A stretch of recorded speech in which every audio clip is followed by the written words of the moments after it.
Meaning of Kabbalah. Kabbalah.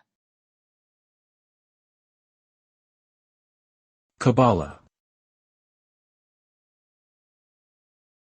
Kabbalah. Kabbalah. Kabbalah, also spelled Kabbalah or Kabbalah, refers to a set of esoteric teachings and mystical practices that seek to explain the relationship between God, humanity, and the universe.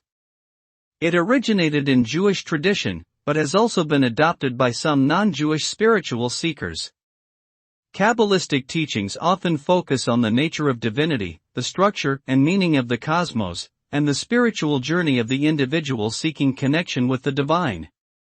The word Kabbalah comes from the Hebrew root KBL, which means to receive. This reflects the idea that Kabbalistic teachings are received or transmitted from one generation to the next through a process of oral tradition and study.